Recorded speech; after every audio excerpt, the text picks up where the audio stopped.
అందరికీ నమస్కారం అండి.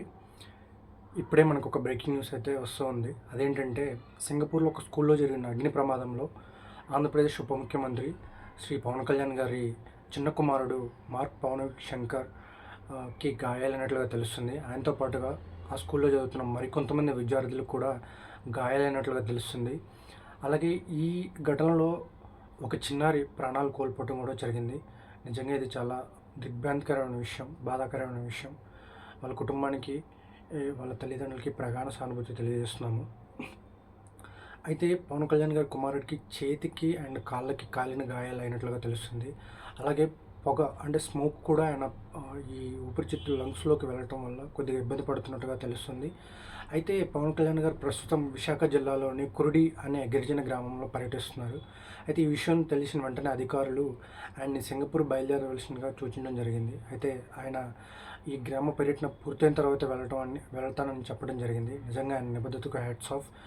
అయితే ఈ కష్ట సమయంలో ఆయన పవన్ కళ్యాణ్ గారి కుటుంబానికి ఈ 2 తెలుగు రాష్ట్ర ప్రజలు అండగా నిలుస్తారనడంలో సందేహం లేదు. అదేవిధంగా లోకేష్ గారు ఆంధ్రప్రదేశ్ ముఖ్యమంత్రి చంద్రబాబు నాయుడు గారు, అలాగే మంత్రి లోకేష్ గారు కూడా వాళ్ళ సానుభూతి తెలపడం జరిగింది పవన్ కళ్యాణ్ గారికి. అలాగే వైఎస్ఆర్సీపీ అధినేత శ్రీ వైఎస్ జగన్మోహన్ రెడ్డి గారికి కూడా ఈ ఈ కష్టకాలంలో వాళ్ళ కుటుంబానికి అండగా ఉంటామని చెప్పడం జరిగింది. నిజంగా ఇదొక మంచి పరిణామం. ఎందుకంటే రాజకీయంగా ప్రత్యర్థులు అయినప్పటికీ కూడా ఇలాంటి కష్ట సమయంలో ఒకరికి ఒకరు తోడుగా ఉండడం అనేది చాలా అవసరమైన విషయం.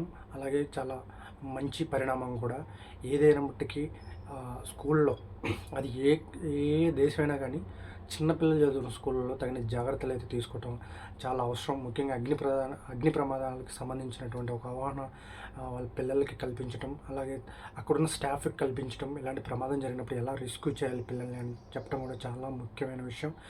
ఈ ఘటనలో గాయపడిన చిన్నారులు, పవన్ కళ్యాణ్ గారి కుమారుడితో పాటు మిగిలిన చిన్నారులు అందరూ, స్కూల్ పిల్లలందరూ కూడా క్షేమంగా బయటికి రావాలని మనస్ఫూర్తిగా భగవంతుని కోరుకుంటున్నాము. మరొకసారి ఇలాంటి సంఘటనలు జరగకుండా సింగపూర్ ప్రభుత్వం అక్కడ తగిన జాగ్రత్తలు తీసుకుందని మనస్ఫూర్తిగా కోరుకున్నాము.